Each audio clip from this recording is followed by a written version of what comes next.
Hey, my little nitwitch duders, it's me, decapitated knitted anus. Hey, do you want to talk about Diddy the Diddler? Do what Diddy diddled?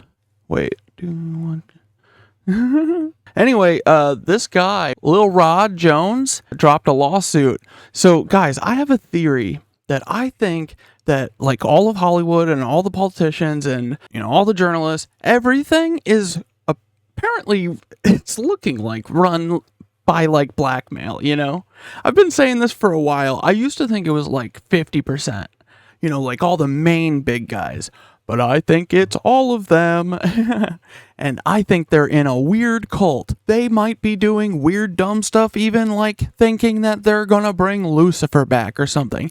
None of that matters, because all that matters is that we have tangible, written down in a legal document with evidence, including photos, about what is probably the, like, rap version of Epstein, Dude, it might even somehow be related in some aspects. Dude, I'm excited, and I hope that you are too. This is going to be amazing. Okay, so Rodney Jones is an American artist and music producer. Mr. Jones resides in New York and California. Sean Combs is a rapper and record executive popularly known as the stage names Puff Daddy, P. Diddy, Puffy, Diddy, Brother Love, or Love. Mr. Combs came to fame in the early 90s with his record label Bad Boy Records. He rose to prominence in the music and entertainment industry over the decades after he slowly got rid of all of his competition. Oh, wait, sorry, that wasn't written in there.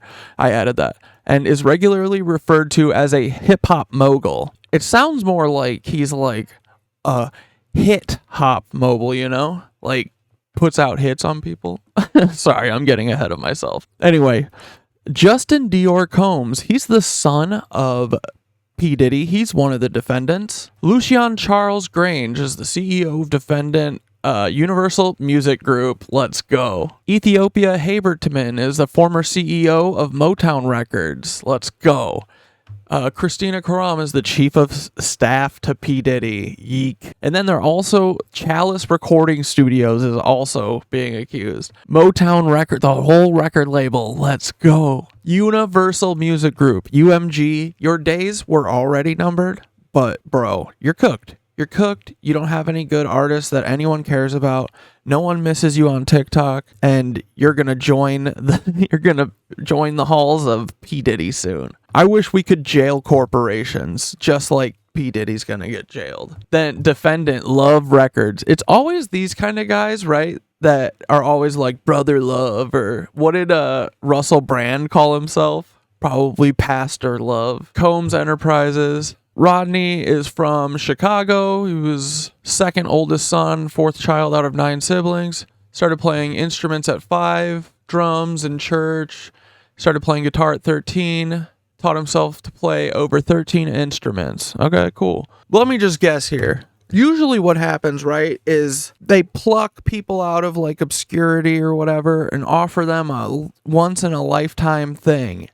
And then all you have to do is slowly get acclimated to being okay to a bunch of increasingly weird things, which are usually involved with kings of traffic. Mr. Jones is a musical prodigy. His talents have led him to produce and create commercial marketplace. Throughout the duration of his career, he worked the south side of Chicago. On or about August 2022, Mr. Jones received a call from Mr. Combs requesting that he produce several songs on a rhythm and blues album titled The Love Album Off the Grid. So even recently, he's been talking to him. Diddy has been talking to him, because otherwise, he's going to say, he's crazy. That guy's crazy. I've never talked to him. Okay, well, why did you call me last year to produce a song? I think that's why that's in there. Okay, so Mr. Jones this is last year. Oh, okay. Lived with Mr. Combs for months at a time, spending holidays, birthdays, and missing major family events.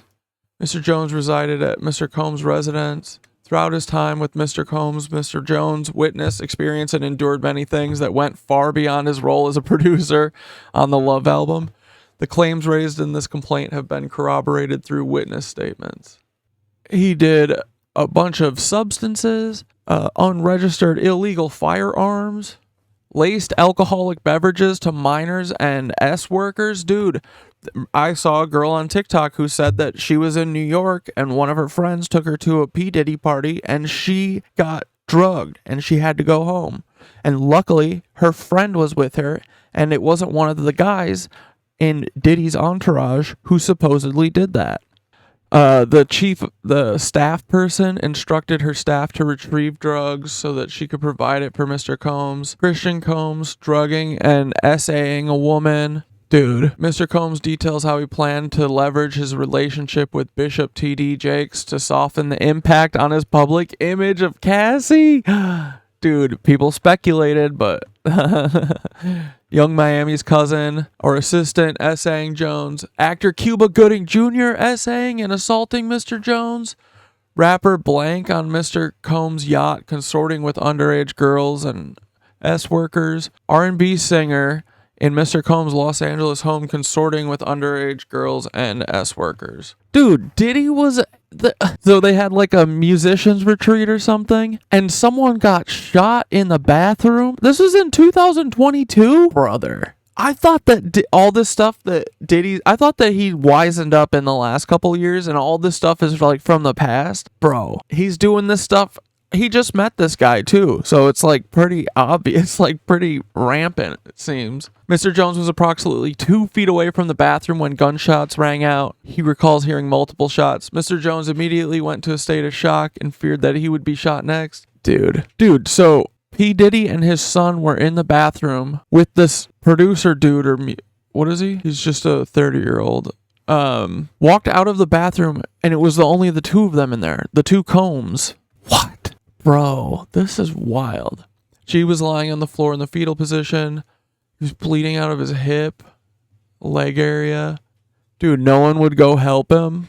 Dude, this guy is like the only person that helped him. He helped him sit up. He helped him get to the ambulance. He's the only person who went in there to help him. Bro, how many times has this happened? I got to know. Gave strict instructions to inform the police that he had nothing to do with the shooting. He also forced Mr. Jones to lie to the police by telling them that G was shot standing outside the studio, but it was in the bathroom, he said. Look, this article, it says, man shot outside party at Hollywood recording studio. The man in his 30s was taken to a hospital in stable condition. He was reportedly shot in the abdomen. Sky 2 was over the scene. According to the LAPD at the location, they found the man had been shot after stepping outside the studio. It's funny that there's not really any information here, but one of the details is that it was outside of the studio. Just saying. We're not going to give any other details. It's just one thing is clear. It was not in the bathroom, and it wasn't Diddy and his son. Those are two people who are not involved with this, is what the LAPD said. And you guys remember the LAPD, you remember our boy Russell Poole? Remember the only good cop in America? Russell Poole, who investigated Biggie and Tupac's murders, and he actually figured it out.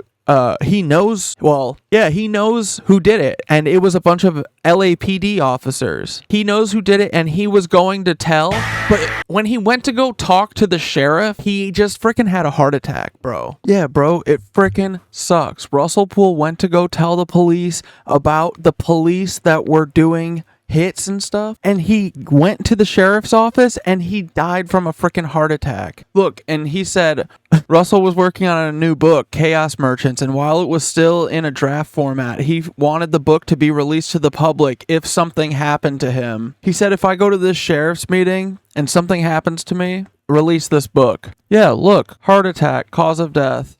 Awesome. Okay. But then I found this freaking thing, right? It's on Russell Poole to divulge whatever information he was about to talk about. So if you don't mind, could you go into what happened with his medical issues and what you witnessed yourself? Yeah, did you say a heart attack gun? I wish I didn't, but yes, I did. Did you say an umbrella gun? Oh, did you say a gunshot from the grassy knoll? What? You said the police did this? The police did this? I've heard that and read several. Oh, buddy. Stop right there. I heard this one before. Hey there. Oh, what? We like donuts too? Things to that effect as well. Basically, we're maybe 10 I've heard and seen things to that effect as well. to 15 minutes into the interview, and there was our About the time that Russell would start getting into the real good stuff, right? lieutenant, 3 investigators, and I'm not sure if our captain was in there. I don't think the captain was in there at the time. And just during the course of talking with him, 1, 2, 3, 4. That sounds like 4 people. Gonna need names and badge numbers. Stat. Gonna need names, badge numbers, pictures, and their reports. I need their entire booklets, okay? he started, you could tell he was starting to become distressed, and then basically grabbed at his heart area and went to the floor. We started CPR immediately and called paramedics, and they ended up transporting them, Mr. Poole, to the hospital, and where he died of his injuries. He didn't say anything? He didn't say, hey, buddy, it's funny seeing you here. Isn't it odd that I'm coming to the police with information about the police doing crimes? Or is the heart attack. Actually, I think it was a aneurysm, not a heart attack. Oh, okay. Okay, that clears that up. Yeah, there was no heart attack done. I can assure you. But right before he, got to where he couldn't talk and had his medical. Oh, whoa. Dude, you're looking at the #1 Russell Poole fan in the world. That is the only police I like, except for Chris Dorner. There's 2 police I like: Chris Dorner, Russell Poole. Russell Poole, I am his #1 fan. I love him. Russell Poole died from a heart attack. That's what we've been told. That's what I've been told. Heart attack. What does this say? Former detective who claimed LAPD involvement in Biggie Smalls' murder dies suddenly. Died suddenly of a possible heart attack. Okay, possible heart attack. Biggie Smalls' murder detective Russell Poole dies of a heart attack while still probing unsolved case. Died of a heart attack. Dude, my man Russell rocked that mustache harder than anyone ever possibly could imagine. They said Mr. Poole appeared to suffer a heart attack and fell to the floor after clutching his chest. The cause of death had been deferred pending further investigation. I can't tell you anything about the case because I don't know anything. Bro, I'm gonna need that case file. I need Russell Poole's case file right now. Get me Russell Poole's coroner report as well. How do we do? I need Russell Poole's coroner report right the frick now. Notorious B.I.G. murder detective Russell Poole dies. He's reportedly died. Possible heart attack. Speaking with the Los Angeles County Times. With hired hitman Amir Muhammad. That's the cop. Hired hitman. That's a motherfucking cop. Look at this. The original target was not Biggie, said Carson, but Sean Puffy Combs, who was in the vehicle ahead of Biggie's SUV at the night of the murder. Carson said he shared his information with Combs and that the record label exec was pretty freaked out to learn that he was the intended hit. Dude, Diddy needs to... Diddy? If Diddy did Russell Poole, my man Russell. But you and the police are this, aren't you? You've always been this, haven't you, Diddy? Little Diddy P. Diddler? You're not the Riddler, you're the Diddler. Dude, you... Oh my god. Hey, Mr. Hogg, I'm gonna need to know a couple things. What did you guys talk about before? You said it was 15 minutes in, right? What did you guys talk about then? Do you have the recordings of that? Who was he looking into? Did he bring his paperwork? Did he bring all of his research? What happened to that? Where is it? What has happened in the case since then? Again, badge numbers, names, IDs. Are any of these police still working in the department? And if so, where? What divisions are they the chiefs of? Why aren't you looking at the person interviewing you in the eyes anymore? Why? You keep looking up and down and closing your eyes and stuff. Why are you being so weird? There should be videotape, right? Let's just see the tape. Can I see it? Have you gotten the guys since? And I swear to God, if Amir Muhammad turns out to be freaking Mr. Muhammad or Fahim Muhammad or whatever, if that's the same person, it put him on the list too. It could be him. And also brain aneurysm. What? Where? Who said that? You said that? Or the coroner said that? When I search LAPD coroner, I can't find Russell Poole, which is weird because I found Trevor Moore's the last time. I'm just wondering. It's odd. I don't think the police are bad. But we keep winding up at Policeman Avenue at the end of these investigations. You guys wouldn't happen to be working on these rings with, the LDS church and stuff, right? Right? Wait, you guys are supposed to protect and serve. empire is like literally real. Diddy and the LAPD and the NYPD and Clive. Okay, so if anything ever happens to me, it could also be Diddy too. I'm just saying. We know Diddy likes to play fast and loose. Ask Kid Cudi. Dude, come on. Okay, I need that coroner report from Russell Poole right now. I need those 4. You said it was your shift lieutenant, your 3 detectives, and was your captain or not your captain? And what's this guy's name? Oh, man. Okay, wait. We got to go back to the Diddy stuff, but this was important. We're coming back to this later, like in another video, but back to Diddy. And look, now the LAPD, who obviously Puffy was getting, it was beneficial for Biggie and Tupac to not live past the 90s, because look at P. Diddy's career. That man was made by Biggie and he's still riding on his coattails. Bro, shameful. And do you see everyone's like, oh, whatever, the Biggie, blah, blah, blah, that was in the 90s. It's not a big deal. What do you want? Bro, look at this ripple effect. This man is still out. Even to this day, Diddy's out. And the LAPD is still covering for him. Allegedly. Dude, this is amazing. Okay, so yeah, what else? Mr. Jones has several corroborating witnesses who spoke with the writer anonymously due to fear of retaliation for Mr. Combs. Dude, he still has all the clothing because, again, right? The police, what did they do? Not investigate, I'm assuming. Look, clearly G was not outside the studio. He has pictures of the room. Oh, man. Yeah, man, he brought guns into the studio, allegedly. Wow. Dude, not only that, but then Mr. Jones was harassed and assaulted throughout his time living with Mr. This is all on top of the shooting. The shooting is just it's the appetizer. Oh my gosh. He was the victim of constant, unsolicited, and unauthorized groping and touching of his anus, not buttocks. Yikes. These events took place in LA, New York, Florida, and the U.S. Virgin Islands. In addition to unsolicited, unauthorized touching, Mr. Jones was forced by Mr. Combs to work in Mr. Combs' bathroom as Mr. Combs walked around naked and showered in a clear glass enclosure. Bro, what is going on? This dude is the freak off. His life is a freak off. He is cuckoo. Mr. Jones was uncomfortable with Mr. Combs' advances and expressed his discomfort to Mr. Combs' chief of staff. She responded to his complaint with, "You know, Sean will be Sean." And she tried to downplay the groping. Dude, friendly horseplay. Dude, I don't horseplay with my friends like this. It's just...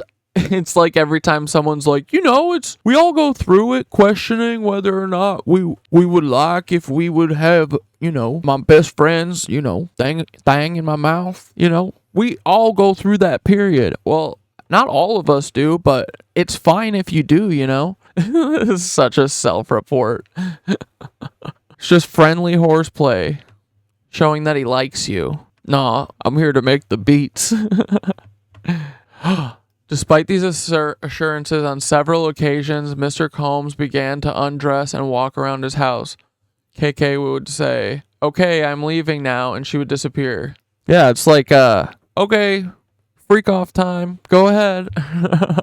And it's all under the pretense of come over to make music. This is how it always works. It's, oh, come over for this job interview. Oh, it's not a job. It's just like you take old guys out on dates, but you don't have to do anything else. And then the 5th time you go to do it, oh, now this time, if you want some extra money, it's this.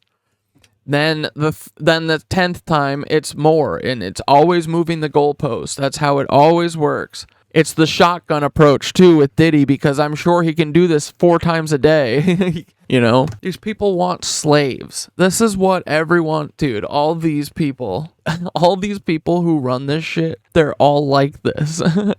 Mr. Jones believes that KK aided and abetted Mr. Combs' sexual assault of him and was working with Mr. Combs to groom him into accepting a homosexual relationship. That's what he said he felt like they were doing. And I'm going to say, I bet that it's almost like a pattern. I bet that Mr. Jones is not the only person that feels like this.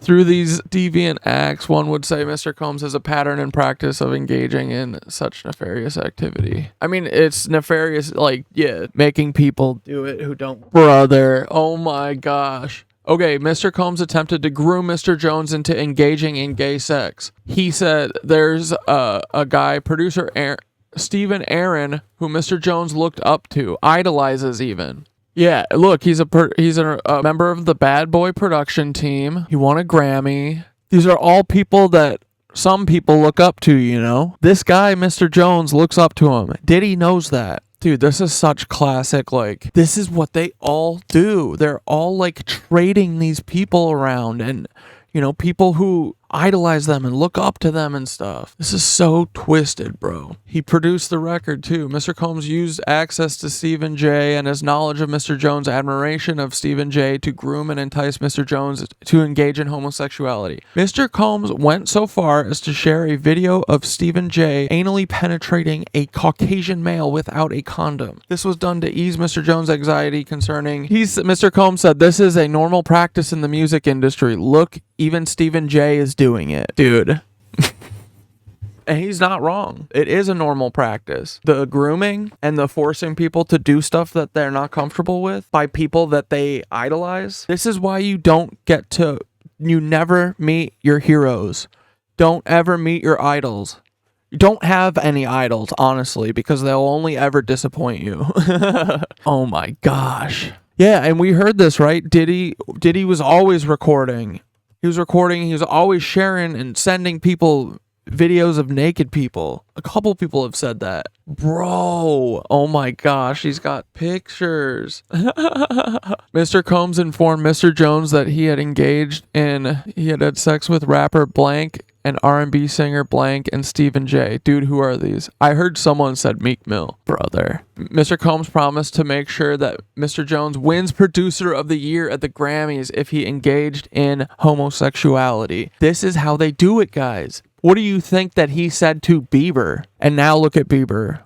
Does he look stoked about where he is? Bieber is still... I bet he... Dude, this was happening to Bieber when he was a kid, allegedly. Yeah, so... This is 48 hours with Diddy. This is a living nightmare. As soon as you turn 16, you know what I'm saying? I'm gonna let you rock this every time you come to LA. Yeah, this gonna be yours. So, every time... Look at these promises. I'm gonna make you Grammy. I'm gonna make you win the Grammy. Okay. LA, it's a little dusty, but you know, come get the front shot of this. Man. Minute. Woo. Okay. Okay. All right, so I'm gonna be driving this next year.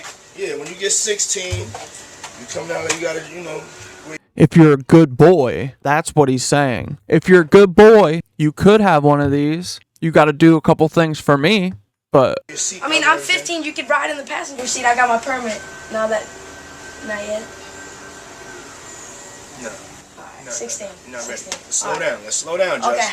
Let's slow down, okay? One step at a time. But yeah, the keys is yours when you get 16. You good to go. I'm good to go. Yeah. All right. And then when you get 18, dude. you get the house. You get the No. Oh, no.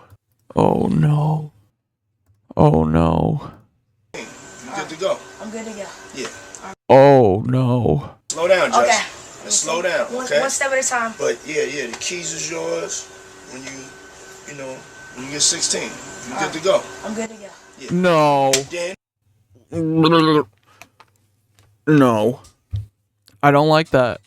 I don't like it one iota. Guys, it's all of these things. They're all like this. They're all like this, I'm telling you. I don't want it to be true, but I think it's true. We have to stop that. This is so not okay. This is so bad. This is really bad, guys. you get 16. You good to go. I'm good to go. Yeah. All right. And then when you get 18, you get the house. You get the mansion. Okay. I get the mansion. Yeah. Promises, So where promises. Where would you like to go? Home. I mean, wherever you want to go. Where are we going? So check this out, yo. Please don't Justin, take me. Please don't take me to a second location. you ever seen the movie 48 Hours? Right now, he's having 48 hours with Diddy, him and his boy. Dude, Justin keeps slipping and not smile. You know, he keeps remembering that, oh, I should smile because otherwise I'm not going to become a superstar. This is the only way that I'm going to be able to get my family out of poverty. You know, oh, this is the only thing I've ever dreamed of. Oh, I'm a kid and I don't know any better. I'm with someone I idolize. I bet that he knows he has the best interest for me. He's my friend. He cares about me. He thinks about me. Right? These are the things that Justin's probably thinking, or was. He spent 2 days with this man. They're having the times of their lives, like, you know, where we hanging out and what we doing. Yeah, this is fun. Justin, this is the most fun. This is everyone always says this is the most fun. We can't really disclose, but it's definitely, dude, this makes me sick. A 15-year-old's dream. Any 15-year-old would want this. You know, what I'm currently doing to you. I have been given custody of him. You know, he signed to Usher. I'm signed to Usher. I had legal. Don't even get me started on that. This is how it works, guys. Once you get the Diddy monkey on your back, you're gonna have to owe, otherwise you're never getting that monkey off. Legal guardianship of Usher when you know he did his first album. I did Usher's first album. I don't have legal guardianship of him, but for the next 48 hours, he's with me. So and we gonna go full. The fear in his eyes. Buck full crazy. I'm going crazy. Crazy. I'm taking this out tonight. What you want to do? What you want to do over the next 48 hours? 48 hours. Let's go. Let's just go get some girls. Let's go hang with some girls. Okay. I mean, so it's probably already happened at this point. Dude, this is so twisted. This man needs to be stopped. A man after my heart. That's what I'm talking about, kid. Man after my heart. It's interesting. It's very interesting. I don't like it. I don't like it one iota. Oh yeah, real quick. Let's just watch the second encounter with Justin and Diddy. This is a couple years later, apparently, after the 48 hours with Diddy. Nightmare. So let's see how Justin behaves in this one. What's up, man? You good? I'm good. How are you? All right, young brother, everything's good? Everything's Selling great. out arenas and everything? Starting to act different, huh? No, you ain't been calling me and hanging out the way we used to hang out. Well, I mean, you try to get in contact with me, you know, through all my, partners and whatnot. Mm-hmm. But you never really got my number, so. Right. Okay. My number? Yeah. I'm gonna tell you my number. Yeah. It's 555. Yes. Okay. 5555. Okay. 55. Y'all heard that? Gives him a fake number. That's so funny. He's like, it's 1-800 get bent, loser. 1-800 I'm not falling for this trick again, you diddler. Diddy the diddler. 1-800 get away from me. Run. Okay. Well, so yeah, I don't know. I'm just saying, I'm not 100% sure that what this guy is saying is true, but I am going to say that if this is true, I wonder if it fits like a pattern and if he's been doing this before or after. I wonder why Baldy McBaldface Baldstein Baldwin is always around Justin Bieber. I heard that their families are a bunch of feds. Dudes, I do not have time to research this, but I just remembered something. Have you ever heard of, have you ever heard of the freaking Ludlow massacre? Just remembered this name and I was like, wait, Baldwin. If I find out that the Baldwin brothers are related to the Baldwin Felts Detective Agency, they were responsible for a coal worker strike? Yep. A massacre of coal workers in 1914 for John D. Rockefeller. Bro, I don't even have to research this. I've Googled it twice and nothing is coming up. I don't even have to research this to know that this is connected. Everything is connected. The Baldwins? Dude, this makes so much sense. This is why the Baldwins get to act. Is because their family did domestic tea. They did strike breaking. They're the Pinkertons. Dude, oh my god. Everyone is the Pinkertons. The FBI is the Pinkertons, I think. The Baldwins are the fucking actors and they're feds. Oh my god. Oh, I'm definitely gonna get my on switch offed. Ooh, okay. Okay, well, moving on. We can't stop here, but someone else look into it, or I'll make a video tomorrow. Oh my god. Dude, there's not enough time in the day. How have I still not released all these Diddy videos? Oh my god, dude, yes. This is why he's not going to fucking jail for killing Hailena Hutchins. Oh my god. Dude, everything makes sense. This is why Haley is a Fed. She's not I-word. She's just a fucking Fed. She's just a lifelong Pinkerton-style Fed. A liar, handler-style, lying Fed. Oh, man. Dude, we're so fucked. Anyway, look what I'm doing. Here's another tree.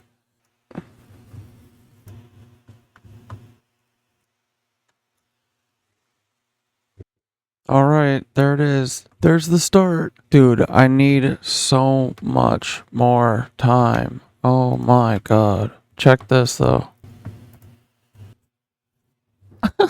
If I find out that the Baldwins are related to the Wysopals, the McVeys, the Wysopals, if I find out that they're related to the Ballingers and the DeFrancos and the Hamers, dude, everything makes sense. I've reached Nirvana.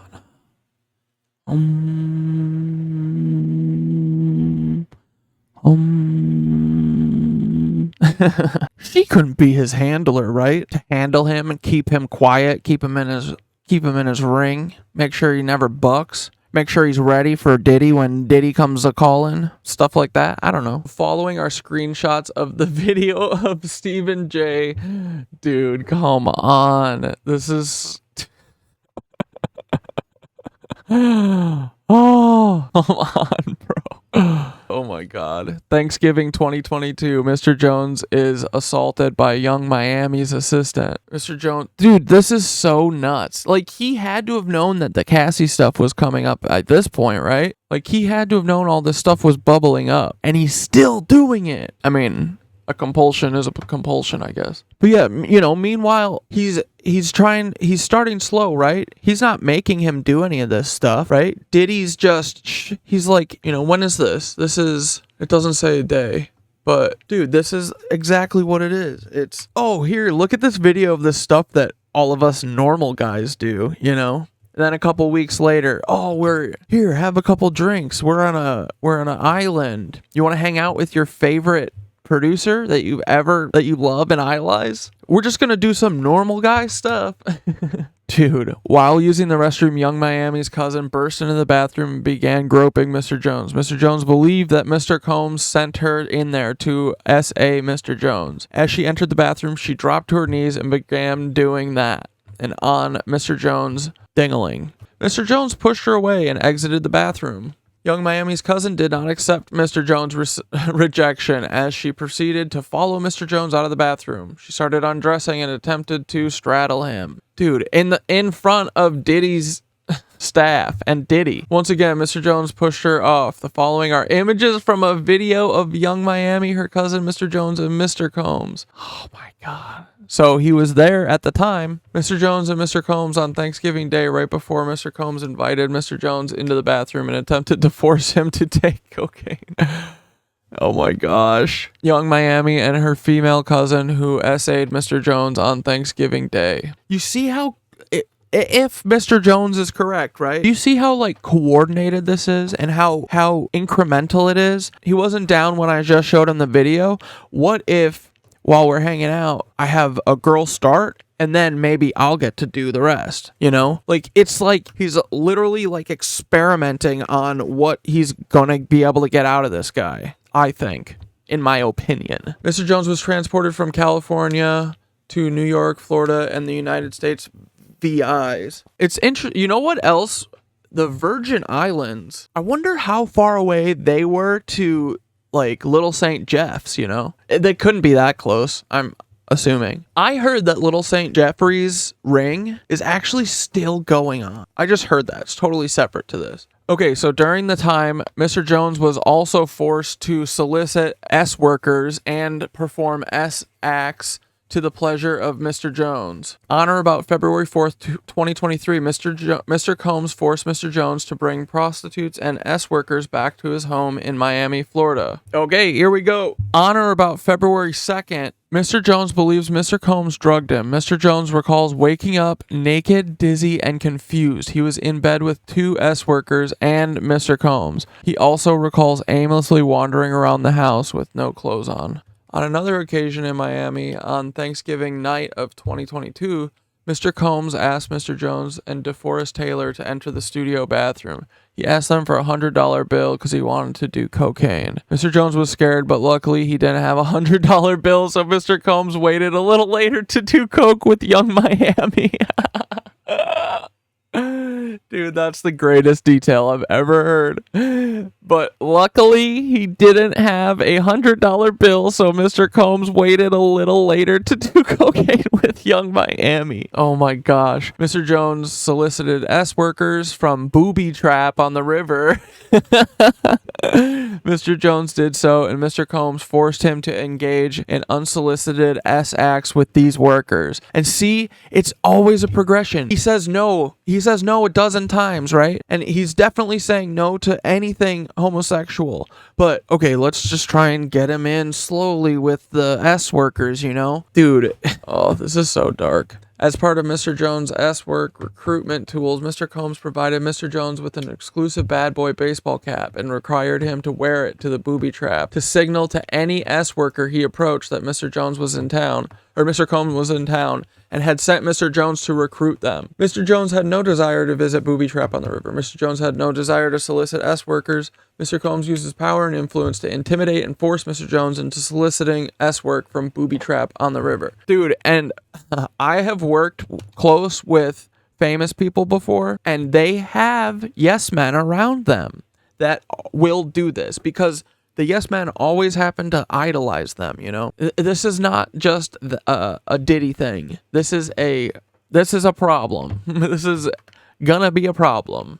Mr. Combs uses power and influence to intimidate and force Mr. Jones into soliciting and sleeping with these women. Yeah, see, it's like, okay, you turn him down 4 times for his weird coke and, like, weird offers to do you in a bathroom, you know? And you're his producer. You're gonna win a Grammy. You've already put so much effort into this thing. And now, the 6th time, he's like, okay, go do this, you know? I could see that this would wear people down. This is your idols telling you to do this. It is a cult. It's cult mentality. You're stuck in a cult. You're in a cult of celebrity, you know? These people know that they have power and influence over you, and they're using it. They know better. Mr. Combs used many tactics to maintain dominion and control of Mr. Jones. He promised him a Grammy for Producer of the Year. He offered him $250,000 to purchase all the instruments he wanted. He promised him ownership of his $20 million property.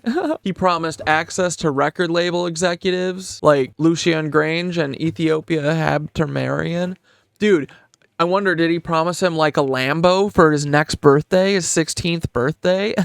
You know? And then the next year after that, the big house? Mr. Combs would often switch up his approach. He would go from promising Mr. Jones the world to threatening Mr. Jones with physical harm. Does that sound like a domestic abuse situation or something, you know? Mr. Combs threatened to eat Mr. Jones' face and informed Mr. Jones that he is willing to kill his mother, Janice Combs, if he must in order to get what he wants. So he wouldn't think twice to harm Mr. Jones. Dude, I'm watching Empire separately at night. It's my bed show, but Empire that's got to be based on P. Diddy, right? Like, at least some of it. Lucius Lyon, he is such a piece of shit to his mom. I heard that Diddy slapped his mom in front of his bodyguard once. Okay, Mr. Combs and J. Combs solicits drugs and engage in illicit acts with minors. This is July 2nd, 2023 in California. Combs had a listening party. Present at this party were R&B artist blank, J. Combs, S workers and some underage girls. The event began at 7. Mr. Combs requested female S workers and required Mr. Jones to solicit them. An hour later, S workers appeared. In addition to S work, there was at least 5 women in the crowd that were under the age of 16. Mr. Combs forced all the women to drink laced De Leon liquor. Upon information and belief, Mr. Combs laced the liquor with ecstasy. Mr. Combs did not check the identification of any of these underage girls. The presence of these underage girls made Mr. Jones very uncomfortable. He attempted to leave, and Mr. Combs forced him to stay. Mr. Combs went so far as to take Mr. Jones' car keys and prevent him from leaving. After being forced to drink laced De Leon shots, Mr. Jones began feeling lightheaded and recalls passing out and waking up at 4 a.m. the following morning naked with a S worker sleeping next to him. Screenshots of a video from the night is embedded below. Oh my gosh. Mr. Jones believes that Mr. Combs was grooming him to pass him off to his friends. This fear became reality when Mr. Combs introduced Mr. Jones to Cuba Gooding Jr. while they were in Mr. Jones' yacht. Bro, I'm telling you, this is how it works. This is how the whole thing works. During the introduction, oh my God. Yes. Dude, Diddy is not a rapper. Rap, Diddy. Try and rap. Diddy is a madam. Allegedly. Diddy is the DC madam. One of them. He's the Miami madam. Oh my fuck. Allegedly, in my opinion. This is all based on conjecture, speculation, whatever. Bro. Oh my God. This is incredible. Dude, this is it. It's the whole thing. And when they say, oh, it's just Diddy, there's no one above them, we're going to Clive Davis. This is not stopping. This is Me Too that is on a runaway train that cannot be stopped, okay? That's what this has to be. We're not stopping at Diddy. Because you know who madams work for? They work for pimps. I wonder who those pimps would be. They'd have to be higher than Diddy, right? And probably like really famous people, I would think. Like if you're above Diddy? If you're like a madam if Diddy is the madam, who's the freaking top guy? I don't know. Maybe we should look at Clive Davis, though. I think. Just based on some things that I've heard, we should just look at him. I'm not alleging anything. During the introduction, Mr. Combs suggested that Cuba get to know Mr. Jones better. He then left them alone in a makeshift studio on the yacht. Mr. Combs and Cuba Gooding Jr. moments before Mr. Jones is assaulted, as evidenced by a video of which screenshots are embedded below. Dude, who's filming all this shit? Is this Mr. Jones is filming all this? Began touching, groping, and fondling Mr. Jones' legs, his upper inner thighs, near his groin, the small back. My God. See, he says buttocks here. He was very specifically saying anus before. I know that word. It's in my name. I'll recognize the word anus any day. Buttocks is different. I would never say anus unless I specifically meant anus, you know? It's a specific word, you know? Cuba Gooding Jr. began groping, touching, and fondling Mr. Jones' legs, his upper inner thighs, near his groin, the small of his back, near his buttocks, and his shoulders. Mr. Jones was extremely uncomfortable and proceeded to lean away from Mr. Gooding Jr. He rejected his advances, and Mr. Gooding Jr. did not stop until Mr. Jones forcibly pushed him away. Following is a screenshot. Brother! You have to stop. I believe this man. Yes, I do. Yes, I freaking do. Dude, this is so fucking crazy. Okay, yeah. Cuba Gooding Jr. forcibly touching Mr. Jones on Mr. Jones' yacht. Yeah, I believe that. That's what it looks like to me, too, based on this picture. I'm not alleging anything. I mean, it's alleged, but I'm not saying he did anything. I'm just saying what this picture looks like. Would you agree with the caption, though? I feel like the caption's accurate. Who is filming all of this? Is this just a random camera, or did Mr. Jones put this here? Bro, poor Mr. Jones. Mr. Jones found out faster than anyone. Do not have any idols. No idols. Okay, throughout his time, Mr. Combs, Mr. Jones was under an implied work-for-hire agreement. He was not compensated for his time living with Mr. Combs or for the songs he produced. He was a producer on the following songs. Okay, that looks like all of them. Mr. Combs and Defendants, UMG, I know that one, and Motown and the other one. All benefited from Mr. Jones' work product. They failed to compensate Mr. Jones for his work. Oh my God. As a result, they were all unjustly enriched at the expense of Mr. Jones. And ain't that it, buddy? Ain't that capitalism? Ain't that frickin' it. I want everyone to get as mad as Mr. Jones is about this too. Sue your boss for unjust stealing. It is stealing. It's theft. Have David Zasloff write up a script. Go shoot a movie that David Zasloff works on. Go make a record that P. Diddy writes. Oh. Mr. Jones attempted to work with Mr. Combs to secure his publishing and royalty rights for the work he completed on the Love album. Mr. Combs only offered him $29,000 for 13 months, thousands of hours of work, and 9 songs that made it on the Love album. Mr. Jones was willing to take $50,000. Ironically, Mr. Jones was willing to take $50,000, his publishing and royalties. Mr. Combs' self-serving greed would not allow him to pay the additional $21,000. Dude, he said, I'll even just take 50 grand, but you gotta pay me at least what McDonald's would pay me. And Diddy said, nah. Hey, did Justin ever get that Lambo? I'm just asking. Oh, and just a note, Mr. Gooding Jr. has a storied history of assaulting and forcibly touching individuals against their will. Huh. Ain't that interesting that these things always kind of happen in patterns? Mr. Combs' deceptive business practice became so bad that Mr. Jones was left with no choice other than to make a public plea on social media. After publicly requesting that Mr. Combs do the right thing and pay him fairly, Mr. Jones received an onslaught of threatening messages from Stevie J and Love Records. Dude, look at this. I'm in the studio. LOL, you a 100% liar and weirdo. Good luck. Oh, liar and a weirdo. Number still same? Come talk to me in public on a public podcast and forum. I don't even know what he's saying here. DeForest Taylor threatening Mr. Jones. Who is always filming this shit? According to Mr. Jones, Mr. Combs, if you're doing trafficking, right? If you're a madam for the record industry, you're gonna film this shit? And not like secretly. Why does Mr. Jones have copies of all this stuff? You left it laying around? Or is this all Mr. Jones? He's in the photos. Bro, we gotta get to the bottom of this. Mr. Combs uses power and influence to threaten and intimidate Mr. Jones. According to Mr. Jones, Mr. Combs is very forceful and demanding. Mr. Combs does not take no for an answer and would often threaten to inflict bodily harm on Mr. Jones if Mr. Jones did not comply with his demands. Dude, this is the cult mentality. It's like, oh, okay, you don't like what's happening here? Go on. You'll be fine. Go out into the real world by yourself. Go on. Yeah, just leave. Oh, you've only spent 13 months here.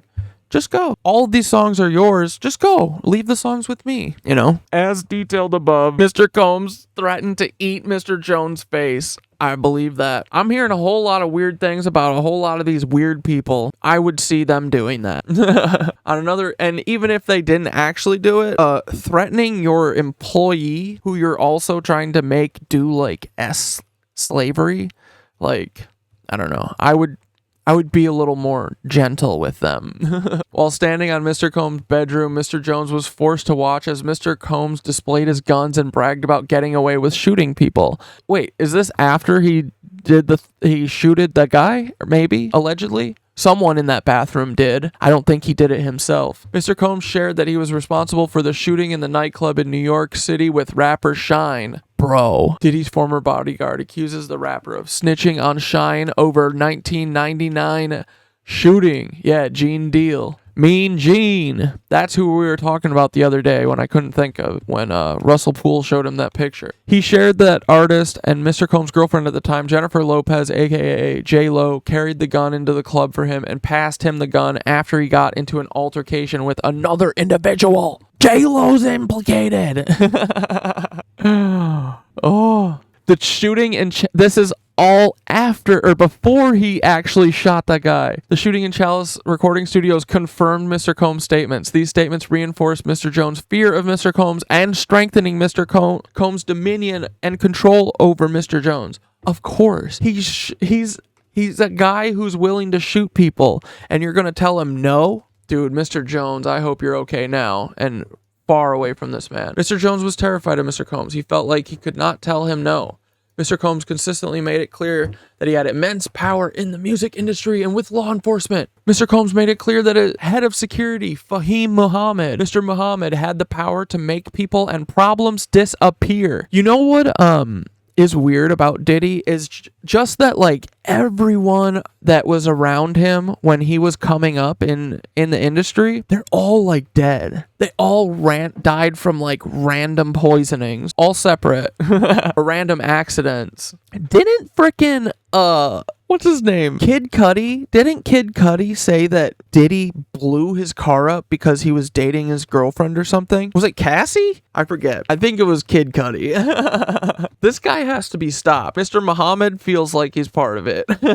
Mr. Combs instructs his staff to always contact Mr. Muhammad. Upon information and belief, Mr. Muhammad spoke with the LAPD after G was shot at CRS, and LAPD was in CRS and witnessed the blood in the restroom, and they went to the bogus claim that the shooting of G occurred outside of the studio. This was all thanks to Mr. Muhammad's connections within law enforcement. The morning after the shooting, Mr. Jones and several others arrived at the studio, and the guy's blood was still on the floor, and Mr. Combs hired a cleaning crew to clean it up. Oh my God, he's saying the CEOs of Motown and Universal Music Group aided, abetted, and profited off of Sean Combs' RICO enterprise. Yeah, dude, Diddy is not working for himself. Diddy is a madam.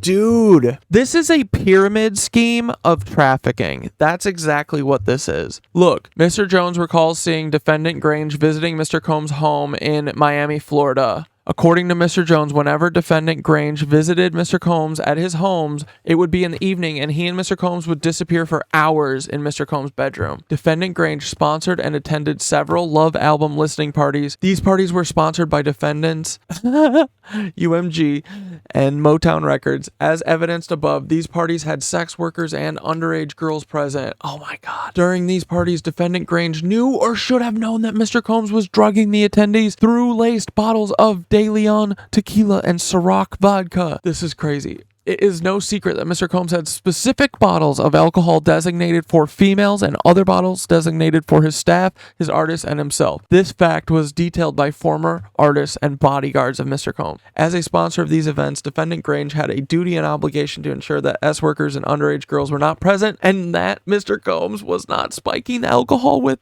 date rape drugs. YouTube, The Art of Dialogue, former bodyguard Gene Deal exposes Mr. Combs' pill mixing method used to spike cranberry juice and orange juice. According to Mr. Deal, Mr. Combs would place ecstasy and other date rape drugs in the juices. When you was working for Diddy, right, how did he treat the people that was working for him? It depends on who it was. If you were a type of person that come a dime a dozen, you got treated like shit.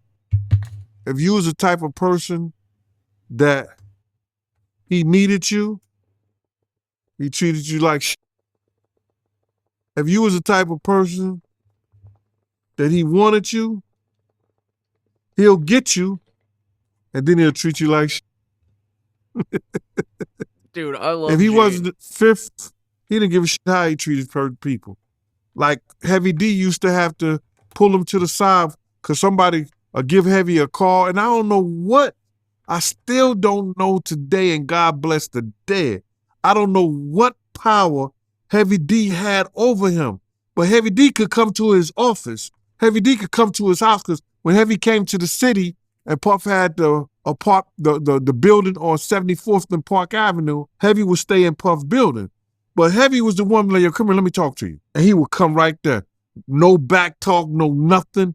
I don't know what power Heavy had on him, but he would never talk back or say no kind of crazy shit to Heavy. So other people, they ain't give a fuck about him. But James Cruz used to work for 50.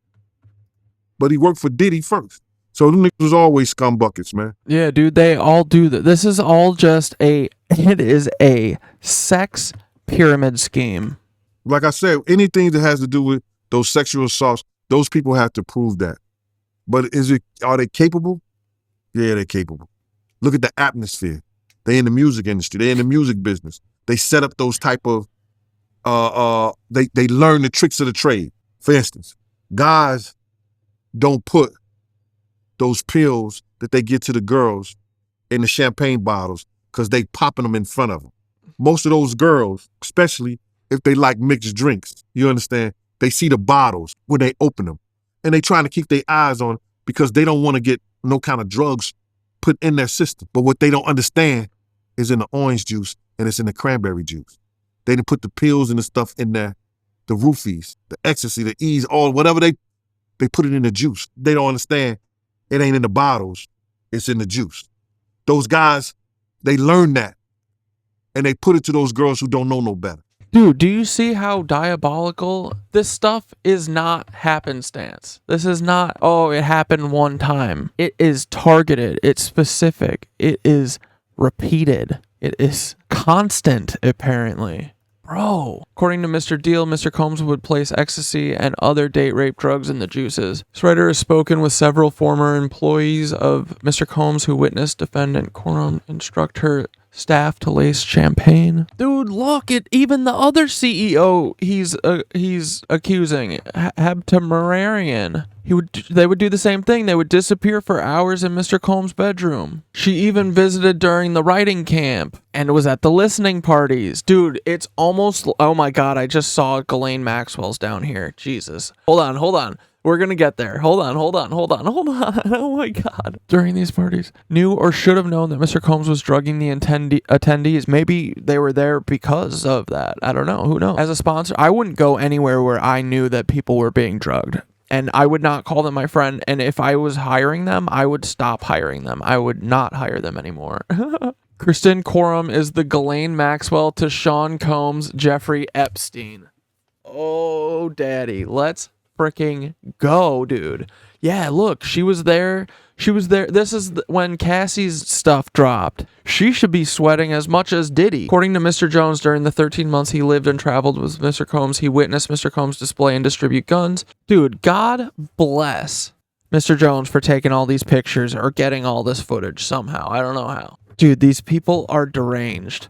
Defendant Coram required all employees from the butler to the chef to the housekeepers to walk around with a pouch or fanny pack filled with cocaine, GHB, ecstasy, marijuana gummies, and Tucci, a pink drug that is a combination of ecstasy and cocaine. Dude, it is more important to Defendant Coram to have Mr. Combs' drug of choice immediately ready when he asks for it. Here we go, dude. Okay, then he details Defendant Coram was instrumental in organizing and executing the RICO enterprise. This is my homie. I love him.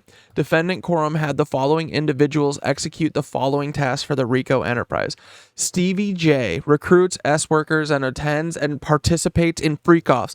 Now, that is a second time. That is a second individual bringing up freak-offs. So just take that for what you will, you know? Justin Combs solicits prostitutes, underage girls, and S-workers would engage in freak-offs. Dude, his son! You taught this to your son! Come on, bro. Brendan Paul works at Mr. Combs as Mr. Combs' mule. He acquires and distributes Mr. Combs' drugs and guns. Bro, Mr. Jones, I hope you are safe, and I hope that you are having a great time. I hope that you are feeling much better after this whole ordeal. Just stay safe, brother, please. Frankie Santella works alongside Brendan. While Brendan acquires and distributes Mr. Combs' drugs and guns, Frankie carries the money and pays for the guns and drugs. This is what all those people are always. When you see an Entourage, it's this. This is what they're doing right here. Entourage, that show, that's that. Carries the money and the guns. Moy Bawn hires S-workers, attends, and participates in freak-offs. Dude, it's everyone. Everyone surrounding Diddy. Ugh. Mr. Combs funded and used his affiliation with local gangs and gang leaders. Bro, he would secure drugs and guns from them. Defendants executed their RICO enterprise with threats of violence, threatening to eat plaintiff's face. Display. I love that he keeps bringing that up. Bragging about having law enforcement under control. And we see that the LAPD does listen to whatever they want. Defendants executed their RICO enterprise with threats of non-payment for work. While living and traveling with Mr. Combs, Mr. Jones discovered that Mr. Combs has hidden cameras in every room of his homes. He says he has recordings of Lucian Charles Grange and Haberteman, as well as other celebrities, music labels, executive politicians, and athletes. Now, why would Diddy be collecting all of these? Diddy kind of sounds like this sounds a little bit like what Epstein was doing. A little tiny bit about, like, a little bit like that. Upon information and belief, these individuals were recorded without their knowledge and consent. He has that tape of Stephen J that he was just sharing around, right? Oh my God. Mr. Jones thinks that Mr. Combs possesses compromising footage of every person that has attended his freak-offs and his house parties. Upon information and belief, due to his treasure trove of evidence he has in his possession, Mr. Combs believes that he is above the law and is untouchable. Well, doesn't look like it, bud. And same with you, Clive. We're coming for you next, brother.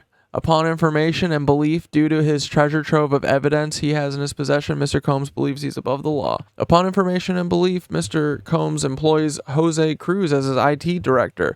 This writer has spoken to several former employees of Mr. Combs who confirm that Jose Cruz is the gatekeeper to all of Mr. Combs's recordings. Upon information and belief, Jose Cruz intentionally hides behind the camera and from social media and the internet due to all the incriminating acts he was required to record for Mr. Combs. Dude, that's awesome. The members of the RICO enterprise all share a common purpose: to enrich themselves financially.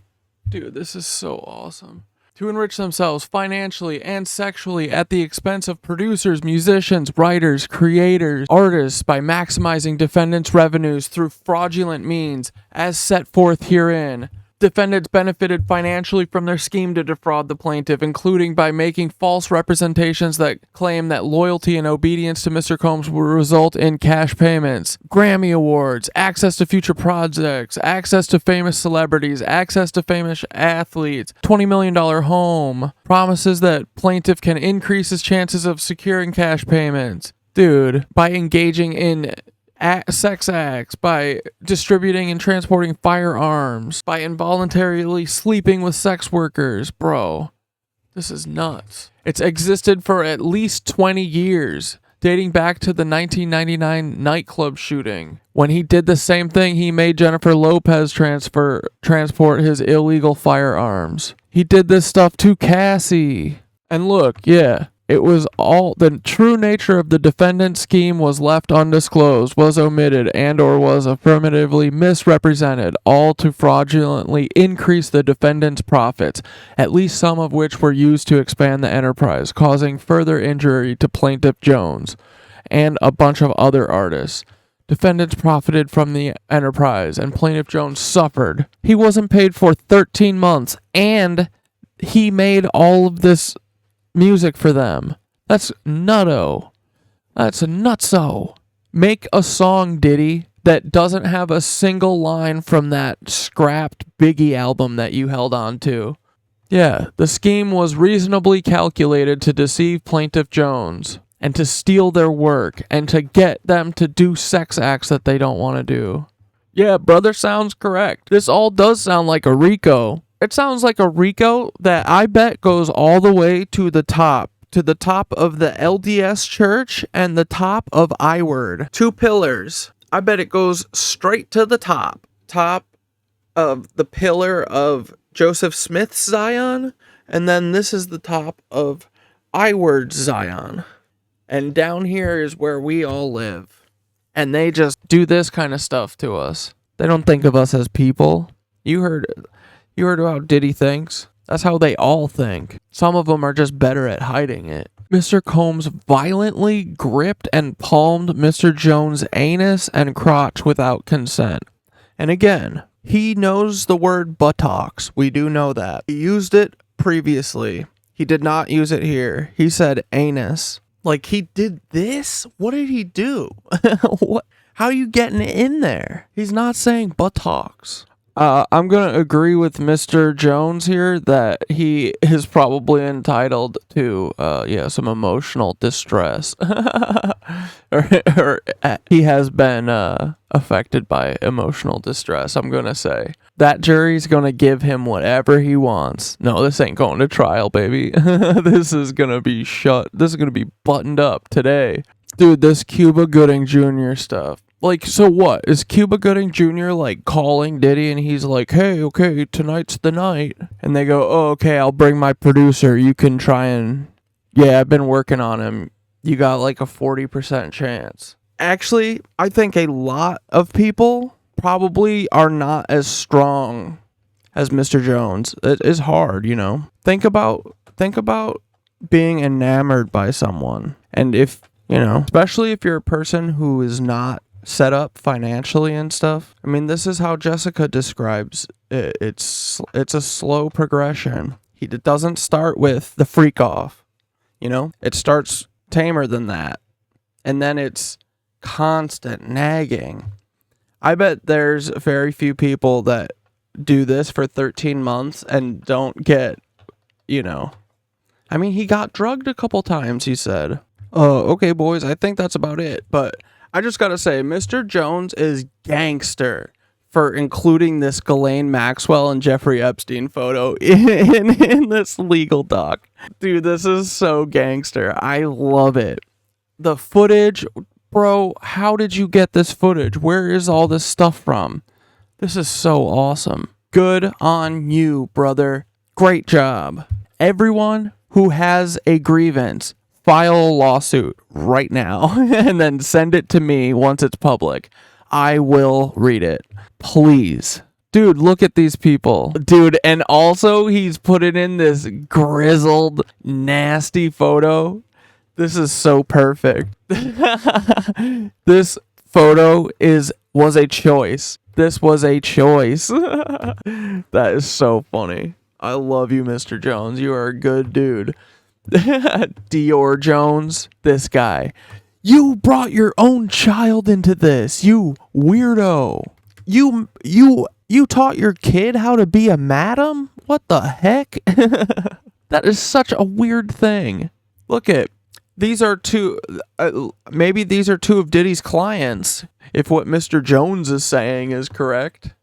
Look, it's Ghislaine. Christina K. Corum. What is your middle name? Crystal. Christina Crystal Corum. Are you on Reddit? I gotta know. Dude, also, I do love Mr. Jones, the child prodigy. Brother. Okay, well, I can't wait for the next one. Who's next? Clive Davis? I'm gonna need some legal documents on Clive Davis. Stat! Bro, it's all done, guys. It's just a matter of when at this point. The unveiling is happening. The great awakening is here. The details truly astound me. What were some of our favorites? Let me know in the comments. Bro, there are so many good details. I can't. The Cuba Gooding. Oh my gosh. These guys must be stopped. Fahim Muhammad. Gonna need to know a lot more about this guy. Is he IDF? If you're IDF, you have to say Fahim, or he's probably police. Wait, this isn't what's his face Muhammad? This isn't the dude who killed Tupac, right? Wouldn't that be funny? Probably. Who knows?